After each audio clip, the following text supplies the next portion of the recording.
오늘 말씀은 요한계시록 4장 1절부터 11절까지의 말씀입니다. 이 일 후에 내가 보니 하늘에 열린 문이 있는데 내가 들은 바 처음에 내게 말하던 나팔 소리 같은 그 음성이 이르되 이리로 올라오라. 이후에 마땅히 일어날 일들을 내가 내게 보이리라 하시더라. 내가 곧 성령에 감동되었더니 보라, 하늘에 보좌를 베풀었고 그 보좌 위에 앉으신 이가 있는데 앉으신 이의 모양이 벽옥과 홍보석 같고 또 무지개가 있어 보좌에 둘렀는데 그 모양이 녹보석 같더라. 또 보좌에 둘러 24 보좌들이 있고 그 보좌들 위에 24 장로들이 흰 옷을 입고 머리에 금관을 쓰고 앉았더라. 보좌로부터 번개와 음성과 우레소리가 나고 보좌 앞에 켠 등불 7이 있으니 이는 하나님의 7 영이라. 보좌 앞에 수정과 같은 유리 바다가 있고 보좌 가운데와 보좌 주위에 4 생물이 있는데 앞뒤에 눈들이 가득하더라. 그 첫째 생물은 사자 같고 그 둘째 생물은 송아지 같고 그 셋째 생물은 얼굴이 사람 같고 그 넷째 생물은 날아가는 독수리 같은데 4 생물은 각각 6 날개를 가졌고 그 안과 주위에는 눈들이 가득하더라. 그들이 밤낮 쉬지 않고 이르기를 거룩하다 거룩하다 거룩하다 주 하나님 곧 전능하신 이여 전에도 계셨고 이제도 계시고 장차 오시리시라 하고 그 생물들이 보좌에 앉으사 세세토록 살아계시는 이에게 영광과 존귀와 감사를 돌릴 때에 24 장로들이 보좌에 앉으신 이 앞에 엎드려 세세토록 살아계시는 이에게 경배하고 자기의 관을 보좌 앞에 드리며 이르되 우리 주 하나님이여 영광과 존귀와 권능을 받으시는 것이 합당하오니 주께서 만물을 지으신지라 만물이 주의 뜻대로 있었고 또 지으심을 받았나이다 하더라. 아멘. 요한계시록을 22장까지 다 마쳤는데요. 의도적으로 4장과 5장을 뺐습니다. 그 이유는 다 요한계시록을 마치고 나서 이제 우리가 해야 할 가장 중요한 몫은 무엇인가에 대한 결론이 요한계시록 4장과 5장으로서 바로 예배에 대한 내용이기 때문입니다. 그러면서도 또한 여러분들에게 이 복습하는 차원에서 요한계시록 4장과 5장을 통해서 요한계시록 전체에 대해서 어떠한 관점으로 봐야 하는지에 대한 그러한 소개를 다시 한번 복습적으로 알려드릴 생각입니다. 이 요한계시록의 주제는 구속사의 완성인 그리스도의 재림입니다. 주 예수께서 재림으로 구속사를 마치시는 이유는 하나님의 구속 계획에 따라 그리스도께서 먼저 십자가의 대속을 친히 이루셨기 때문입니다. 이러한 아들을 아버지께서는 죽음에서 일으키셔서 영원한 그리스도와 만유의 주와 만왕의 왕으로 세우셨고 장차 주의 재림으로 구속사를 완성하실 것입니다. 이에 요한계시록 4장과 5장은 구속사를 주관하시는 하나님 아버지와 그 계획을 이루신 하나님의 어린 양 예수 그리스도께 모든 피조물을 대표하는 4 생물과 모든 구원받은 백성을 대표하는 24 장로들이 경배와 찬송과 영광을 돌리고 있습니다. 하나님께서는 이제 사도 요한에게 앞으로 전개될 구속사와 세상 끝에 나타날 그리스도의 재림에 대한 계시를 알려주시려고 하십니다. 이러한 귀한 계시를 알려주시기 전에 하나님은 먼저 영원한 하늘 보좌를 보여주셨습니다. 그곳에는 삼위일체 하나님의 영광과 하나님의 아들이 사람으로 오신 피 흘리신 어린 양이 있었습니다. 여호와 하나님은 창조주로서 인간의 눈으로 볼 수 없는 영이시기 때문에 그 영은 무한한 영이요 창조주의 영이십니다. 볼 수 없는 영이시기 때문에 오직 상징으로만 표현됩니다. 하지만 성육신 하신 후에 십자가에서 구속을 이루시고 부활 승천하셔서 영광을 얻으신 예수 그리스도는 완전한 하나님이시며 동시에 완성된 사람이기에 피조물에 속한 어린 양으로 상징되고 있습니다. 보좌 앞에 계신 어린 양은 부활 승천하셔서 영광을 얻으신 우리 주 예수 그리스도를 상징하는데 이는 구약의 선지자들에게는 감추어졌던 상징입니다. 그러므로 하늘 보좌에는 하나님의 영광이 보이고 어린 양이 하나님 아버지와 함께 보좌에 앉아 계십니다. 이제 사도 요한은 하늘 보좌를 봅니다. 이전에 사도 바울도 한때 하늘 보좌를 본 적이 있었습니다. 하지만 그가 본 것을 기록하는 것이 허락되지 않았습니다. 무익 하나만 내가 부득불 자랑하노니 주의 환상과 계시를 말하리라. 내가 그리스도 안에 있는 한 사람을 아노니 그는 14년 전에 셋째 하늘에 이끌려 간 자라. 그가 몸 안에 있었는지 몸 밖에 있었는지 나는 모르거니와 하나님은 아시느니라. 내가 이런 사람을 아노니 그가 몸 안에 있었는지 몸 밖에 있었는지 나는 모르거니와 하나님은 아시느니라. 그가 낙원으로 이끌려가서 말로 표현할 수 없는 말을 들었으니 사람이 가히 이르지 못할 말이로다.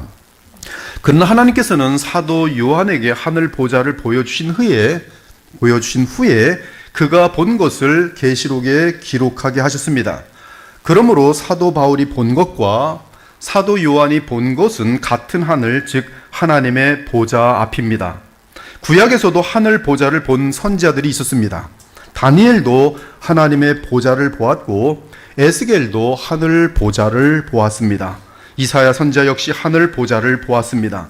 내가 보니 왕좌가 놓이고 옛적부터 항상 계시니가 좌정하셨는데 그의 옷은 희기가 눈 같고 그의 머리털은 깨끗한 양의 털 같고 그의 보좌는 불꽃이요 그의 바퀴는 타오르는 불이며 불이 강처럼 흘러 그의 앞에서 나오며 그를 섬기는 자는 천천히요 그 앞에서 모셔 선 자는 만만이며 심판을 베푸는데 책들이 펴 놓였더라.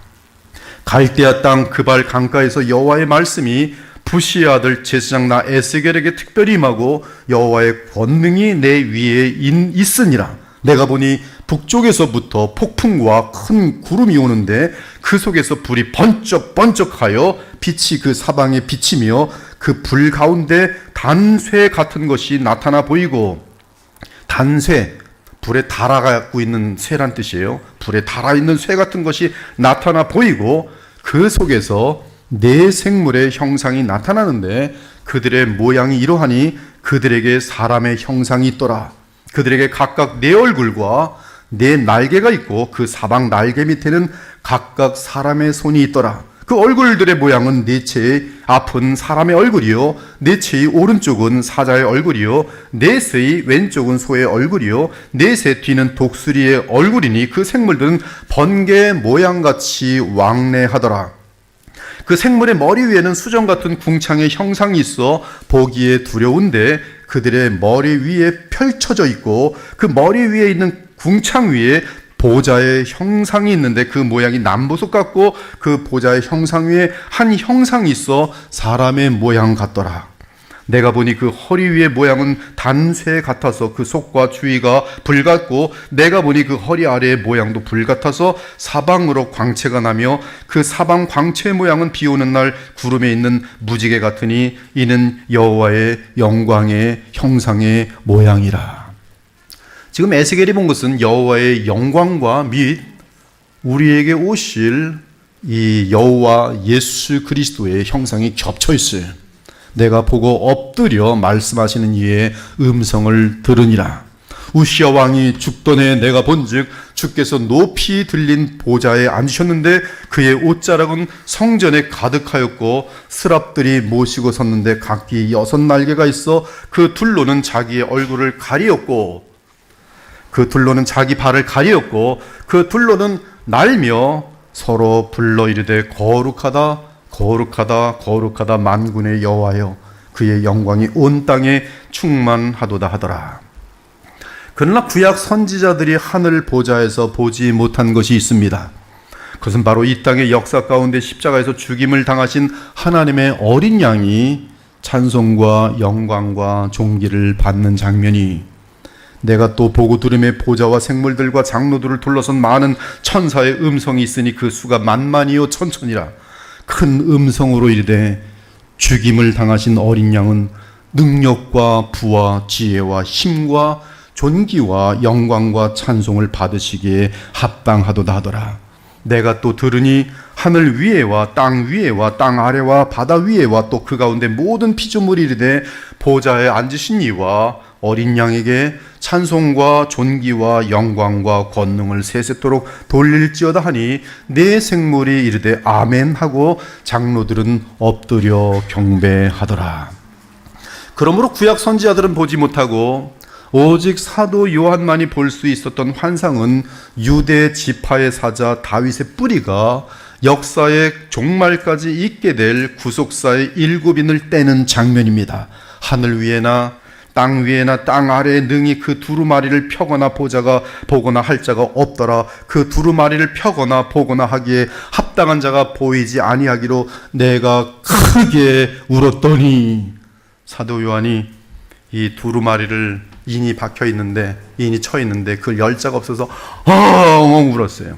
크게 울었더니 장로 중에 한 사람이 내게 말하되 울지 말라. 유대 지파의 사자 다윗의 뿌리가 이겼으니 그 두루마리와 그 일곱인을 떼시리라 하더라. 이는 구속사의 미래를 주관하시는 분은 하나님께서 온 세상의 죄 문제를 해결하기 위해 태초부터 정하신 십자가의 속량을 이루신 하나님의 어린 양인 사실을 알려주는 것입니다.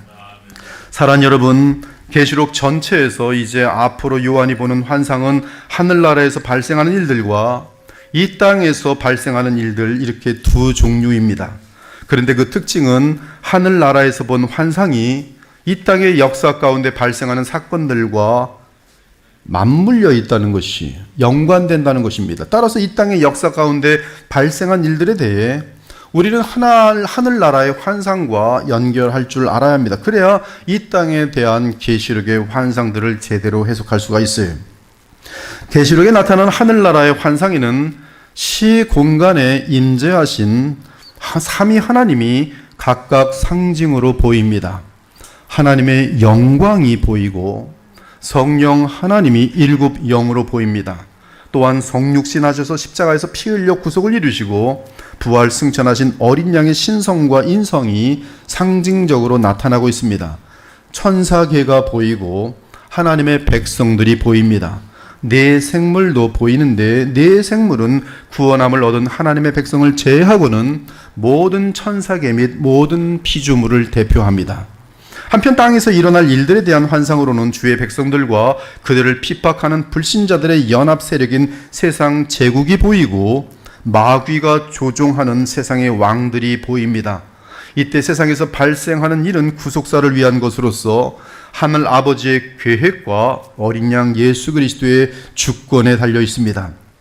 그러므로 예수님께서 가르쳐 주신 성도들의 기도가 계시록에 예언된 구속의 사건들로 인해 그대로 이루어질 것이, 그러므로 너희는 이렇게 기도하라. 하늘에 계신 우리 아버지요, 이름이 거룩히 여김을 받으시오며 나라가 임하시오며 뜻이 하늘에서 이루어진 것 같이 땅에서도 이루어지이다. 여러분들이 주님이 가르친 기도를 예배 때 또는 식사 때 하시는지 모르겠지만 이 기도는 어마어마한 계시록 모든 구속의 내용들과 맞물려 있는 핵심 중에 핵심입니다. 계시록 이 4장과 5장은 뜻이 하늘에서 이루어진 것 같이 땅에서도 이루어지이다라는 성도들의 기도에 따라 이 땅에 진행될 사건들을 철저하게 보여주면서 하나님의 보좌에서 계획되고 의도하는 대로 그 모든 것들이 진행되는 것을 우리에게 환상으로 확증해 줍니다.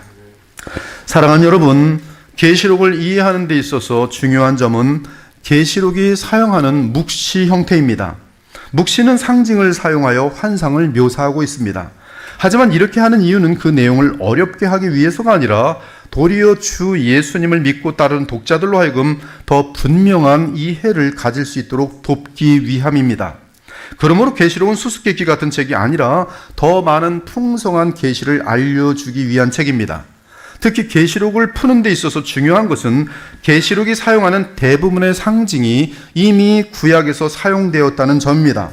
또한 계시록을 정확하게 보려면 역사 끝, 곧 그리스도의 재림의 관점에서 보아야 하는 것입니다. 그러할 때 묵시적인 상징들의 의미가 구약의 의미와 정확하게 같아지면서 뚜렷하게 보입니다.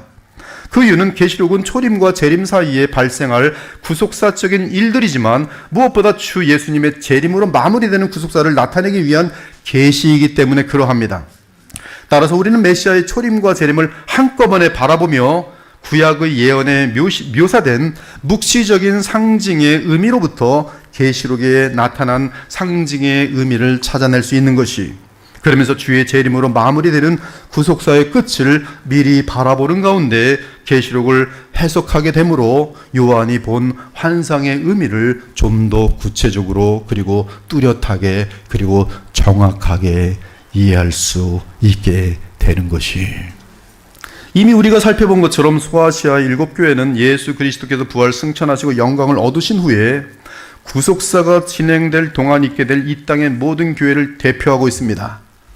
2장과 3장에 나오는 7교회는 그 교회만 정확히 공부해도요, 가짜 교회들, 엉터리 교회들에게 여러분에 빠지지 않아요. 제가 요약해서 말씀드립니다. 그러면서 이 땅에서 7교회는, 소아시아 7교회는, 이 땅에서의 교회는, 첫째, 에베소 교회 같은 경우 교리를 강조하다가 그리스도의 사랑을 잃는 일이 없도록 조심해야 하고, 많은 개혁교회들이 복음을 잃고 사랑을 잃고 얼마나 무섭고 딱딱한지 몰라요. 첫사랑을 잃은 교회들이. 교리는 중요합니다. 그러나 교리는 복음을 위한 것이어야지. 교리를 강조하다가 그리스도의 사랑을 잃는 일이 없도록 조심해야 하고, 발람의 교훈인 니골라당의 이단적인 교훈에 물들지 않아야 하며, 이단에 물들어서 10년, 20년, 50년 낭비하고 먼 훗날 통곡하는 사람들 많이 있어요. 자칭 유대인이라 불리는 거짓 기독교의 위협을 당할 것이지만 이겨야 하고, 짐승으로 대표되는 세상 나라의 박해로 인한 환난과 궁핍을 견뎌야 하며, 자칭 여선지자 이세벨의 교훈에 빠져, 이세벨 교훈, 더러운 교훈이, 자칭 여선지자, 이 땅에 지금 자칭 여선지자 너무나 많아요. 내가 어저께 성령께서 내게 음성으로 들려주셨는데, 자칭 여선자들이, 그리고 목사하고 있습니다. 자칭 여선지자 이세벨의 교훈에 빠져 영적인 교만과 신비 체험과 접신의 유혹에 물들어서는 안 되며, 80년대와 90년대, 2000년 초까지 전 세계를 휩쓸었던 신사도 운동 같은 것들, 안목의 정욕과 육체의 정욕과 이생의 자랑에 빠진 세속에 물든 교회가 되어서는 안 되며, 욥의 엘리바스 빌다 소발처럼 이 땅에서 형통 가지고 믿음을 측정하는 형통신학의 주인공들, 성령과 생명의 역사가 사라진 죽은 4대 교회처럼 돼서는 안 되며, 교회가 와서 뭘 하는지 생명이 없어요. 그냥 동창회인지 무슨 친목회인지, 그러고 와서 모이다가 놀다가 그냥 노래하다가 가는 거예요. 밥 먹고. 그리스도가 없는 배교회의 교회가 되어서는 안 될 것을 경고하면서, 이 시대에 예수님 복음 없는 교회 지금 너무나 많아요. 하나님이 순종하십시오. 하나님께 순종하십시오. 복을 주실 것입니다. 100만 원 내면 1000만 원, 억만 원 주실 겁니다. 하나님께 순종하십시오. 하나님께 순종. 절대로 예수님 없어요. 십자가 나오지 않아요. 십자가의 부활의 능력이 뭔지 알지 못해요. 거룩에 대한 목표를 삼지 않고 있어요. 혹시나 저 세상 사람은 열심히 벌어서 저렇게 살지만 나는 하나님께 잘 부르짖어갖고 저들보다 100배, 1000배 복을 받는 건 아닐까 하는 기가 막힌, 아주 뭐라 그래, 그를 수고 안 하고 벌을 여는 약삭 바른 미신 같은 그런 종교로 빠져있는 교회들이 한둘이 아니에요. 그리스도가 없는 배교의 교회예요. 오직 영광에 이르신 주 예수 그리스도를 사랑하고 믿고 순종하며 죽도록 충성할 것을 보여주는 교훈이 소아시아 7교회를 통한 예수님의 말씀이, 한편 2장과 3장에서 발견되는 이 땅에서의 참교회와 성도의 원수는 크게 두 종류로 나타나는데요. 그리고 두 종류는 지금 역사하고 있으며, 그리고 마지막에서는 그 능력이 극대화돼서 등장할 것이, 그 두 종류는 하나는 세상 권력과 자랑을 손에 쥔 짐승이며, 다른 하나는 거짓 교훈으로 사람들을 속이는 거짓 선지자입니다. 즉 그리스도의 왕대심을 반역하는 세상 정부의 우두머리와 그리스도를 믿고 따르는 것을 거부하고 적그리스도를 따르도록 하는 인본주의 종교입니다. 이 두 원수가 하려는 일은 마귀의 영으로 가득한 어떤 인물, 그를 주와 하나님으로 믿도록 하려는 것이, 사도 요한 당시에는 그 인물이 로마 황제였습니다. 그러나 예수 그리스도께서 재림하기 직전에는 마귀의 성육신이라고 할 수 있는 적그리스도가 온 세상으로부터 영광과 예배를 받으려고 할 것입니다.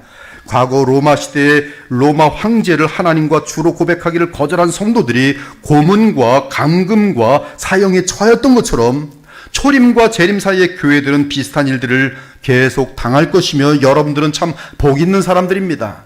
지금도 많은 이 이슬람 국가의 기독교인들은 여전히 천대받고 경제적으로 박해를 받고 그리고 살해당하고 이 불에 타기도 하는 그런 일들이 계속 발생하고 있어요. 특히 마지막 적그리스도가 등장한 후부터는 이 땅의 마지막 교회는 666으로 상징되는 경제적인 박해 및 노골적인 핍박과 죽임을 당하게 될 것입니다. 그러나 그러한 상황에서 죽도록 그리스도 예수께 충성하는 신자들은 우리 주 예수 그리스도로부터 영원한 상을 받게 될 것이, 그것이 우리 주 예수님의 약속입니다. 이기는 그에게는 내가 하나님의 낙원에 있는 생명나무의 열매를 주어 먹게 하리라. 이기는 자는 둘째 사망의 해를 받지 아니하리라. 이기는 그에게는 내가 감추었던 만나를 주고 또 흰돌을 줄 터인데 그 돌 위에 새 이름을 기록한 것이 있나니 받는 자 밖에는 그 이름을 알 사람이 없느니라. 이기는 자와 끝까지 내 일을 지키는 그에게 만국을 다스리는 권세를 주리니. 그때 가서 봅시다. 만국을 다스리는 권세를 받은 자와 그렇지 못한 자가 있을 것이. 이기는 자와 끝까지 내 일을 지키는 그에게 만국을 다스리는 권세를 주리니 그가 철장을 가지고 그들을 다스려 질그릇 깨트리는 것 같이 하리라. 나도 내 아버지께 받은 것이 그러하니라. 내가 또 그에게 새벽별을 주리라. 이기는 자는 이와 같이 흰옷을 입을 것이요 내가 그 이름을 생명책에서 결코 지우지 아니하고 그 이름을 내 아버지 앞과 그의 천사들 앞에서 시인하리라. 이기는 자는 내 하나님 성전의 기둥이 되리니 그가 결코 다시 나가지 아니하리라. 내가 하나님의 이름과 하나님의 성 곧 하늘에서 내 하나님께로부터 내려오는 새 예루살렘의 이름과 나의 새 이름을 그 위에 기록하리라. 이기는 그에게는 내가 내 보좌에 함께 앉게 하여 주기를 내가 이기고 하나님 보좌에 함께 앉은 것과 같이 하리라. 특히 계시록 3장 21절의 약속은 예수 그리스도께서 아버지 보좌에 함께 앉아 계신 사실을 계시하면서 이기는 성도들에게 주님의 보좌에 함께 앉게 하여 주시겠다고 하십니다. 이것은 우리가 영원히 왕 노릇하는 것을 알려주고 있는 내용이, 그러므로 이기는 성도들은 그리스도와 함께 보좌에 앉아 영원히 왕 노릇할 것이며 금면류관을 받을 것이. 더욱이 주 예수 그리스도는 이 땅의 성도들을 향해 요한을 통해서 하나님 나라의 환상을 보여주셨습니다. 이에 죽음 및 고난을 당하는 상황 가운데 있던 신자들이 하나님의 보좌를 보면서 큰 위로와 확신을 얻었어요. 직접 보는 것입니다. 환상입니다. 그러나 실제입니다. 마치 스데반 집사가 돌에 맞아 죽으면서 하나님의 보좌를 볼 때 복음의 능력이 죽는 그 순간까지 함께하면서 주님을 향한 충성을 보일 수 있었던 것과 마찬가지. 스데반이 성령 충만하여 하늘을 우러러 주목하여 하나님의 영광과 및 예수께서 하나님 우편에 서신 것을 보고 말하되 보라 하늘이 열리고 인자, 우리 주 예수 그리스도 인자가 하나님 우편에 서신 것을 보노라 한데 그들이 돌로 스데반을 치니 스데반이 부르짖어 이르되 주 예수여 내 영혼을 받으시옵소서 하고 무릎을 꿇고 크게 불러 이르되 주여 이 죄를 저들에게 돌리지 마옵소서. 이 말을 하고 자니라. 즉 계시록 4장과 5장을 믿음으로 보는 자는 스데반 집사와 같이 이 세상의 환난과 핍박과 미움의 유혹을 능히 이겨내고 죽기까지 주께 충성할 것입니다. 이에 우리는 계시록 4장과 5장의 환상을 통해 지금 이 세상에서의 신자의 죽음은 하늘나라로 들어가는 문이라는 사실을 확신하면서 반드시 마귀가 패배하고 신자들이 승리한다는 사실을 확증하게 됩니다. 그러므로 하나님의 보좌를 이 말씀과 함께 믿음으로 보는 자들은 결코 죽음을 두려워하지 않습니다. 죽음을 두려워하지 않아요. 그 신자의 능력입니다. 모든 어리석음은 죽음을 두려워하는 데서 와요. 모든 염려도 끝까지 쫓아가 보면 죽음에 대한 두려움이, 죽음에 대한 두려움 때문에 빨리 죽어요. 병들어서. 어리석음이. 이제 본문을 봅니다. 1절에서 2일 후에라는 말은 계시록 1장 19절의 내용에서 볼 때 네가 본 것과 지금 있는 일에 대한 사건들로서 네가 본 것은 주의 날에 성령에 감동되어 보고 체험한 7 금 등대 사이에 거니시는 인자 같은 이에 대한 환상입니다. 또한 지금 있는 일은 사도 요한이 계시록을 봤던 그 당시에 실제 역사 가운데 존재했던 7 교회와 관련하여 주어진 메시지를 말합니다. 따라서 2일 후에는 계시록 1장부터 3장까지 해당합니다.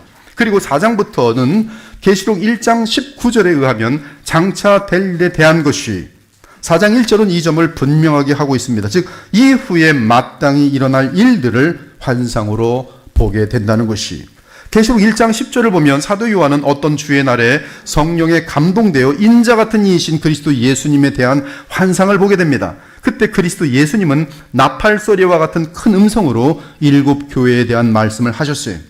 계시록 4장은 사도 요한이 새로운 환상을 보는데 하늘로 들어가는 열린 문을 봅니다. 와우, 하늘로 들어가는 열린 문을 보는 거예요. 그런데 그 환상을 보고 있을 때 처음 환상, 즉 그리스도 예수님에 대한 환상을 볼 때 들었던 똑같은 나팔 소리 같은 음성을 듣게 됩니다. 물론 그 음성은 우리 주 예수 그리스도의 음성입니다. 그 음성은 요한에게 이리로 올라오라, 이후에 마땅히 일어날 일을 내가 네게 보이리라고 말씀하십니다. 사랑하는 여러분, 지금 그리스도 예수님은 하늘나라에 계십니다. 그러니 이리로 올라오라는 것은 하늘나라로, 낙원으로 사도 요한을 옮기시는 순간입니다. 그리고 그곳에서 요한에게 장차될 일, 즉 이후에 마땅히 일어날 일들을 환상으로 보여주겠다고 하십니다. 그러므로 우리 주 예수님께서는 사도 요한에게 이제 역사 가운데 진행될 일들을 환상으로 보여주실 것이, 사도 요한은 나팔 소리 같은 그 음성을 들은 즉시 성령에 감동되어 하늘로 올라갑니다. 그리고 하늘 보좌를 보게 됩니다. 그리고 4장 2절부터 11절까지는 요한이 환상 가운데 본 낙원, 하늘의 낙원 또는 하늘나라에 대한 묘사예요. 하늘나라의 중심에는 보좌가 있고 그 보좌에 앉아 계신 분의 모양이 보입니다. 그분은 말할 것도 없이 하나님이십니다. 사도 요한이 환상 가운데 본 하나님의 모양은 벽옥과 홍보석 같았습니다. 그리고 무지개가 하나님의 보좌를 둘러싸고 있었는데 그 무지개의 모양은 마치 녹보석 같았어요. 그 보좌 둘레에는 24개의 보좌가 있고 그 보좌 위에 각각 24장로가 흰옷을 입고 그들 머리에 금면류관을 쓰고 앉아 있습니다. 이는 그들은 그리스도의 보혈과 의로 죄사함과 칭의를 받고 그리스도와 함께 왕권을 가진 성도들을 대표하고 있습니다. 보좌 앞에 7 등불이 켜 있었는데 이는 하나님의 영이십니다. 하지만 계시록 1장 4절을 보면 보좌 앞에 있는 7 영은 동시에 그리스도의 영이십니다. 계시록 3장 1절을 보면 영광의 우리 주 예수님은 하나님의 7 영과 7 별을 가지신 이라고 소개하고 있어요. 이는 영광에 이르신 우리 주 예수님은 아버지로부터 성령을 받아 이 땅의 교회에 그리스도의 영이신 자신의 영, 즉 성령을 보내시는 분이시며 이 땅의 모든 교회의 지도자들을 다스리는 교회의 머리란 뜻이, 또한 하나님의 보좌로부터 번개와 음성과 우레소리가 나옵니다. 이는 출애굽기 19장 16절에 묘사된 하나님의 임재와 그분의 음성을 들을 때 나타난 현상인데요. 이때 어둠과 원수와 죄인들은 하나님의 말씀과 임재 앞에서 견딜 수 없어서 즉사합니다. 그분의 앞에 두려워 떨 수밖에 없이, 그리고 네 생물과 24장로들이 세세토록 살아계신 하나님께 경배합니다. 네 생물은 찬양으로 경배하고 24장로들은 찬양으로 경배하며 자기들의 면류관을 하나님 보좌 앞에 드립니다. 이는 24장로들이 그들이 누리는 모든 영광을 오직 하나님의 은혜로 돌리는 모습이, 아무튼 네 생물은 밤낮 쉬지 않고 거룩하다, 거룩하다, 거룩하다, 주 하나님 곧 전능하신 이여, 전에도 계셨고 이제도 계시고 장차 오실 이시라. 지금 이 말은 여호와란 뜻이, I am, 지금 예수님에 대한 얘기가 아니 장차 오실이라 했더니 또 예수님으로 착각하고 금방 바로 앞에 곧 주 하나님 곧 전능하신 이여, 전에도 계셨고 바로 하나님이라 했는데도 하나님이여 그러고 예수님이 오시나 보다. 우리는 참 이렇게 마음대로 생각하는 경향이 너무 많아요. 지금 하나님에 대한 묘세, 전에도 계셨고 지금도 계시고 장차 계속 오시는 분이, 영원하신 분이, 즉 주 하나님 곧 전능하신 이는 성부와 성자와 성령의 삼위일체 하나님이십니다. 주 여호와 삼위일체 하나님은 인간의 언어로 묘사될 수 없습니다. 그 이유는 주 하나님은 영원하고 무한하신 영이시며 창조의 영이시기 때문에 그래요. 우리 피조물들은 영원하시고 무한하신 전능하신 주 하나님을 결코 억만분지 1도 작아요. 조만분지 1도 작아요. 수백 억조만지의 분지 1이라도 파악할 수 없어요. 그러므로 그분에 대한 설명이나 묘사는 인간의 생각과 언어로는 불가능합니다. 주 하나님을 설명하려는 것은 유한이 무한을 설명하려는 것과 같으며 시간이 영원을 설명하려는 것과 같고 피조물이 창조주를 설명하려는 것과 같습니다. 오직 모든 피조물은 하나님의 사랑을 통해 하나님을 희미하게 느낄 수 있을 뿐이. 바울 역시 계시를 받아 선포합니다. 하나님은 복되시고 유일하신 주권자이시며 만왕의 왕이요 만주의 주시요 오직 그에게만 죽지 아니함이 있고 가까이 가지 못할 빛에 거하시고 어떤 사람도 보지 못하였고 또 볼 수 없는 이시니 그에게 존귀와 영원한 권능을 돌릴지어다. 아멘. 그러므로 하나님을 어떤 모양으로 만들어 놓는 것은 우상 숭배. 하나님은 볼 수도 없고 우리가 알 수도 없어요. 단지 그분의 영광이 시공간 속에서 우리에게 자신의 모습을 반영할 뿐이. 가장 하나님의 영광을 반영하는 존재가 누군지 아십니까? 사람이 죄가 없으면 하나님을 가장 많이 반영. 그러므로 예수 그리스도는 하나님의 형상이. 사도 요한이 선포합니다. 본래 하나님을 본 사람이 없을 때 아버지 품속에 있는 독생하신 하나님이 나타내셨느니라. 어느 때나 하나님을 본 사람이 없을 때 만일 우리가 서로 사랑하면 하나님이 우리 안에 거하시고 그의 사랑이 우리 안에 온전히 이루어지느니라. 따라서 하나님에 대해서는 오직 상징으로만 묘사됩니다. 즉 그분의 영광만이 인간의 언어로 상징적으로 묘사될 뿐이. 이에 보좌에 앉으신 하나님에 대해 사도는 벽옥과 홍보석 같다고 말합니다. 하나님에 대해서 벽옥과 홍보석으로 상징되는 바는 말로 표현 못할 하나님의 아름다움과 무한하고 영원한 최고의 영광을 의미합니다. 조나단 에드워드의 신학은 The Beauty of God이에요. 하나님의 아름다움. 저는 아름다운 사람을 보면, 그 성품이 아름다운 사람을 보면 하나님을 닮았다 말을 해요. 하나님은 아름다운 사람이, 그리스도는 아름다운 사람이, 아주 가까이 있기가 너무 그리운 사람이. 녹보석과 같이 보이는 무지개가 보좌에 둘린 것은 노아의 언약에서 볼 수 있는 것처럼 언약의 신실하신 하나님이, 하나님께서는 자기 백성을 구원하시려는 모든 언약에 완전하게 완벽하게 신실하십니다. 그분은 약속하신 것을 단 어떤 것이라도 어기는 일이 없으세요. 우리가 잘 알다시피 무지개는 홍수로부터 노아의 가족을 구원한 이후 새로운 세상에 나타난 하늘로부터의 약속입니다. 마찬가지로 그리스도의 부활과 승천으로 시작된 하나님의 나라는 무지개의 약속에 따라 어느 날 이 땅에 완벽한 새하늘과 새 땅으로 이어질 것이.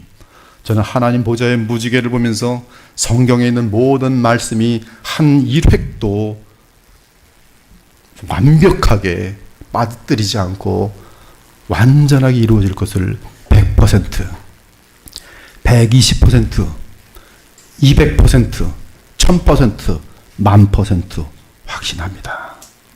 이제 피조물의 세계와 관련해서 천사계가 있고 구원받은 백성들의 영혼이 있습니다. 보좌 주위에 네 생물이 있는데 앞뒤로 눈이 가득합니다.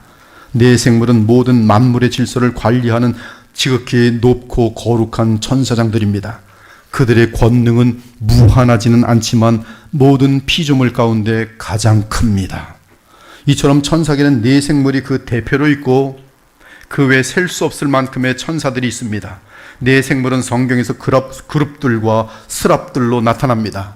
이 특이한 존재들은 사자와 송아지와 사람 얼굴과 날아가는 독수리의 상징으로 묘사되는데, 이는 그 능력과 지혜와 권세와 통찰력에 있어서 엄청나다는 뜻이, 그들은 주의 재림 때까지 가축과 짐승과 하늘의 새들과 사람 사는 사회를 하나님과 그리스도의 뜻에 따라 다스릴 것입니다. 천사들 무섭습니다, 여러분들. 원자폭탄, 무슨 수소폭탄 1000만 개 터뜨려도요, 천사의 권능 앞에서는 꼼짝 못해요. 이들이 이 또한 네 생물의 앞뒤로 눈들이 가득하다는 것은 모든 이 피조물 세계 속에서 모든 것을 꿰뚫는 그들의 통찰력을 말합니다. 그래서 그들은 이 세상에 발생하는 모든 일들에 대한 완벽한 정보를 갖고 있습니다. 이들이 하는 일은 하나님의 보좌를 죄와 악령들로부터 지키고 주님의 재림 때까지 생명나무를 지키며 하나님의 백성들을 보호하고 악한 영들을 대적하고 나아가 하나님의 심판을 수행하는 것이, 지금 이 모든 것들은 피조 세계의 공간 속에 있어요. 하늘 낙원도 피조 세계 공간 속에 있는 것이, 영원한 성삼위 하나님은 이 모든 하늘과 땅을 지으신 창조주예요. 창조주 세계는 우린 모릅니다. 전혀 알 수 없어요. 그것은 시간과 공간을 창조하신 분의 세계예요. 지금 이 네 생물에게 내려지는 지령은 하나님 아버지 및 영광을 얻으신 어린 양으로부터 나옵니다. 결국 그들은 구속사가 완성되는 그날까지, 즉 예수님께서 재림하시고 인류의 역사가 마무리되는 그날까지 특이한 사명을 감당하는 최고의 천사장이라고 말할 수 있어요. 그들은 모든 피조물을 향해 보호와 공격 그리고 제거 등을 수행할 수 있습니다. 무엇보다 그들은 악령들과 싸워 그들을 무적행에 가둘 수 있어요. 한편 구원받은 백성들의 대표인 24장로들에게는 보좌들이 마련되어 있습니다. 24보좌가 마련되어 있고 그들 역시 완전한 의를 상징하는 흰 옷을 입고 있습니다. 즉 그들은 그리스도의 보혈과 칭의의 공로로 천국에 와 있는 자들이, 24장로는 하나님 나라를 세운 토대들이라고 볼 수 있습니다. 하나님의 나라는 구약의 12족장 및 신약의 12사도에 의해 세워진 나라이기 때문에 24장로는 구약과 신약에 있어서 믿음으로 이긴 참 신자들이라고 말할 수 있습니다. 그들은 주 하나님으로부터 영원한 승리의 면류관을 받은 최고의 신자들로서 신구약의 모든 구원받은 저와 여러분, 즉 모든 성도들을 대표합니다. 그런데 그들이 쓴 그 면류관은 원어로 볼 때 승리자에게 주는 면류관입니다.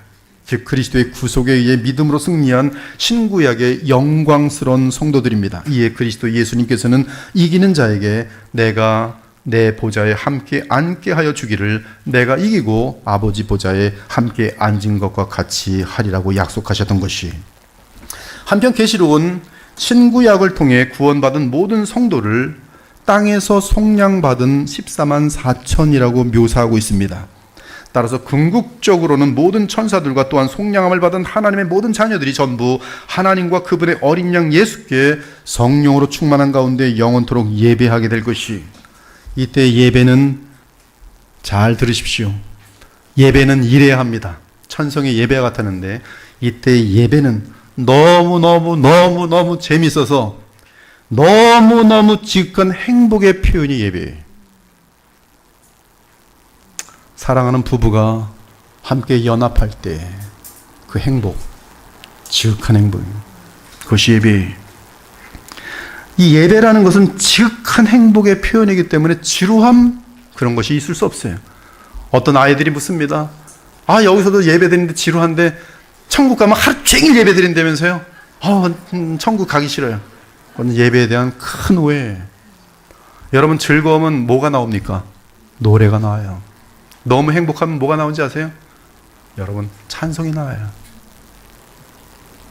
예배는 지극한 행복의 표현이며 무한한 감사의 표현입니다. 억지로 의무적으로 드린 예배와는 전혀 거리가 먼 예배, 끝없이 즐거움으로 노래하고 감사하고 찬송하는 영원한 희락의 예배가 천성의 예배예요. 5절과 6절에 보니 보좌 앞에 수정과 같은 유리바다가 있고, 참 말도 아름답습니다. 수정과 같은 유리바다. 또한 보좌로부터 번개와 음성들과 우레소리가 납니다. 하나님 보좌 앞은 수정 같은 유리바다처럼 한없이 맑고 청량하며 먼지와 같은 작은 죄악이라도 존재할 수 없습니다.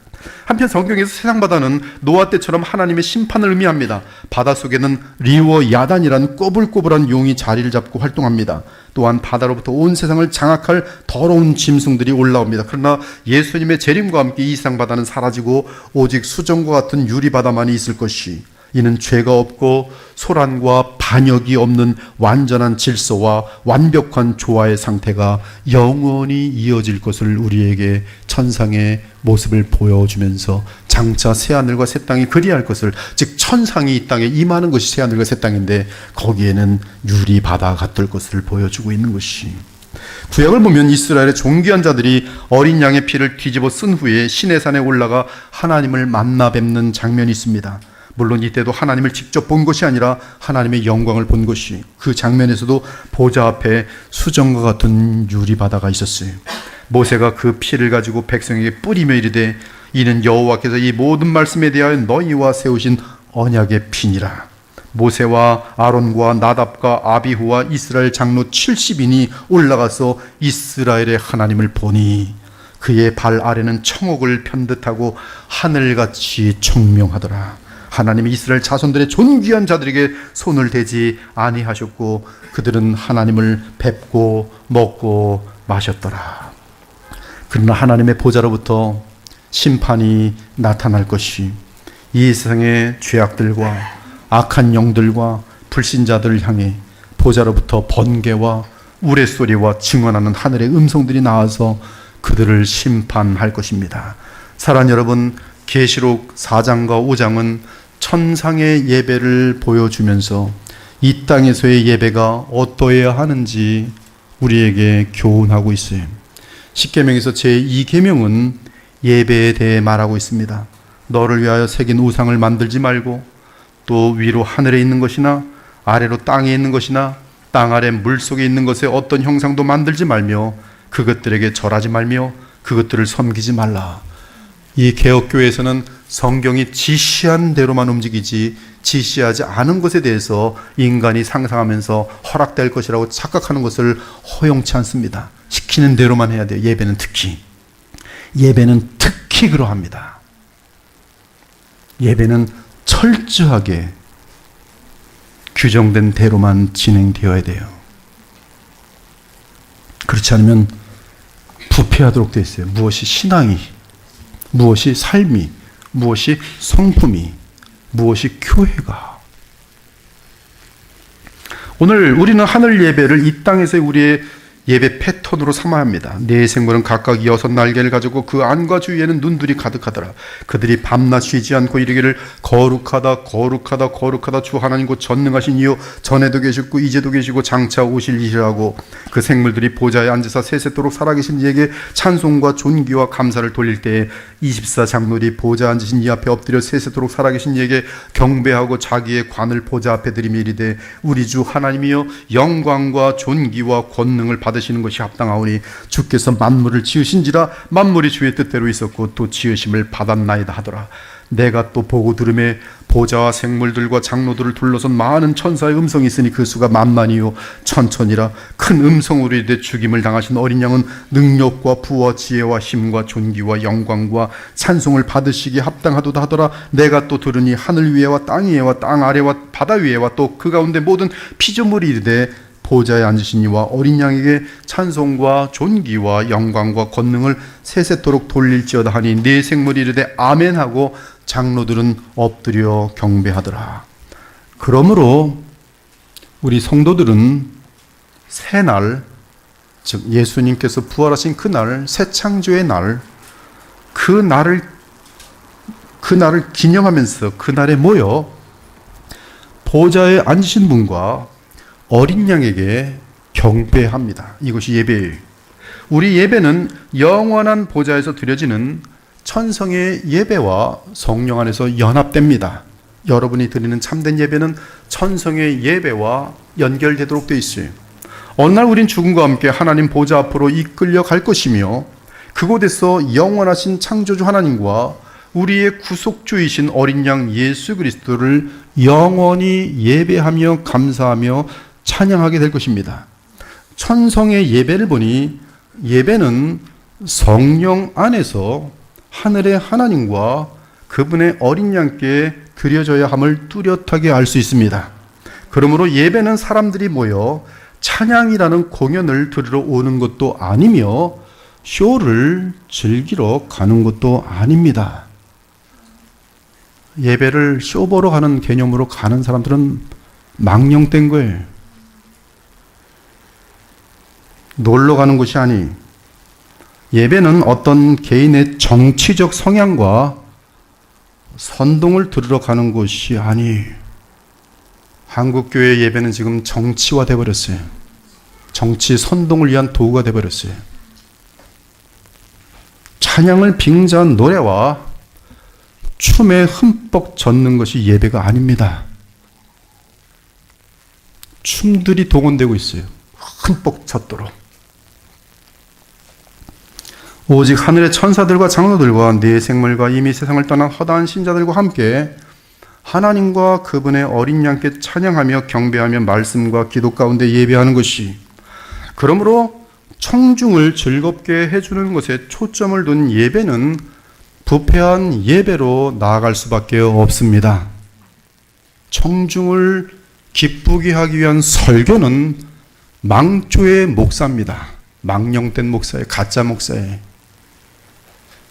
청중을 즐겁게 해주는 것기에서 예배를 드린다면 그 예배는 하나님 보시기에는 너무나 부끄러운 것이, 사람들의 필요를 맞추어가는 예배는 부패한 예배입니다. 인간의 고안한 방법으로 예배하는 예배는 하나님께서 혐오하시는 예배, 오직 성경에서 제시된 천성의 예배 패턴을 따라 하나님과 어린 양께, 저는 많은 교회에서 예배를 드리는데 어린 양께 예배 드린 장면을 못 보고 있어요. 하나님과 어린 양을 예배할 때 참 예배가 됩니다.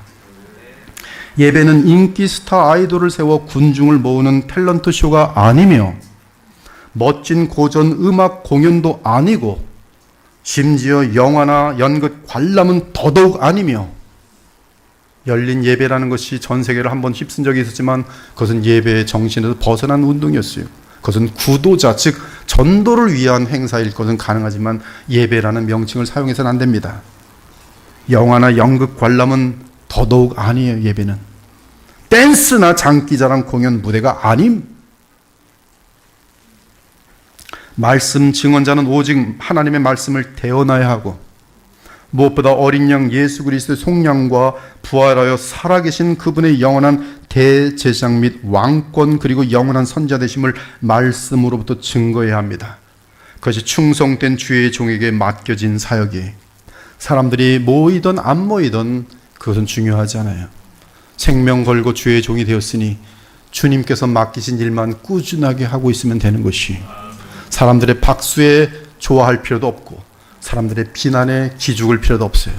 주님만이 내 마음을 아시니 주께만 충성하고 있으면 되는 것이, 이때 청중 가운데 있는 예배자는 대언된 그 복음의 말씀을 하나님의 말씀으로 받아야 합니다. 그러므로 우리가 하나님께 끊임없이 감사함은 너희가 우리에게 들은 바 하나님의 말씀을 받을 때에 사람의 말로 받지 아니하고 하나님의 말씀으로 받음이니, 바울이 전하는 설교 바로 하나님의 말씀으로 받았다. 진실로 그러하도다. 이 말씀이 또한 너희 믿는 자 가운데서 역사하느니라. 그러할 때 새 언약에 따라 하나님과 어린 양은 그리스도의 이름으로 성삼위 하나님께 예배하기 위해 모인 무리들에게 복음의 말씀과 성령을 통해 하늘의 신령한 복과 생명을 한량없이 부어주시는 것이, 사랑하는 여러분, 창조주 하나님과 자기 백성을 구속하신 어린 양께 경배와 영광과 찬송을 돌릴 때 하나님과 및 어린 양의 보좌로부터 생수의 강인 성령이 흘러넘쳐 주의 백성들이 죄의 사슬에서 벗어나고 어둠에서 나와 빛 가운데 행하게 되는 것입니다. 이것이 현재 이 세상에서 신자들이 누리는 하나님의 가장 큰 복인 것이, 즉 생명이며 신령한 능력인 그리스도의 영이신 성령이 매 예배 때마다 주의 백성에게 부어지는 것, 그것이 예배를 통한 하나님 나라의 복인 것이. 계시록 22장을 보면 하늘과 땅의 최종 상태 및 하나님과 어린 양 앞에서 영원한 복을 받는 신자들의 최종 상태를 묘사하고 있어요. 또 그가 수정같이 맑은 생명수의 강을 내게 보이니 하나님과 및 어린 양의 보좌로부터 나와서 길 가운데로 흐르더라. 강 좌우에 생명나무가 있어 12가지 열매를 맺되 달마다 그 열매를 맺고, 그 나무 잎사귀들은 만국을 치료하기 위하여 있더라. 다시 저주가 없으며 하나님과 그 어린 양의 보좌가 하나님과 그 어린 양의 보좌가 하나 있는데 하나님과 어린 양이 앉아 계신 보좌에 어린 양 자신이 또한 하나님이십니다. 하나님과 그 어린 양의 보좌가 그 가운데 있으리니 그의 종들이 그를 섬기며 그의 얼굴을 볼 터이요 그의 이름은 그들의 이마에 있으리라. 다시 밤이 없겠고 등불과 햇빛이 쓸데없으니 이는 주 하나님이 그들에게 빛이심이라. 그들이 세세토록 왕노릇 하리로다. 오늘도 보이는 세계와 보이지 않는 영적인 세계의 왕이시며 근원이신 하나님 아버지와 어린 양 예수 그리스도께 주께서 보내시는 성령의 충만함 가운데 영원토록 존귀와 영광과 찬송을 올려드리기 바랍니다. 이 예배에 하나님과 어린 양으로부터 흘러넘치는 성령의 생명의 강이 차고 넘치기를 우리 주 예수 그리스도의 이름을 축원합니다. 아멘. 주 하나님 감사합니다. 계시록 4장에 사도 요한에게 보여주신 하나님의 나라의 낙원의 하나님 보좌 앞을 주의 백성들과 함께 그 의미를 잘 찾아서 나누었습니다. 이 말씀이 복음이 오니 주의 성령께서 기뻐하시며 이 복음이 들은 자들 모든 신자들의 마음속에 생명과 영으로 역사하여 주옵소서. 예수 그리스도의 이름으로 기도합니다. 아멘.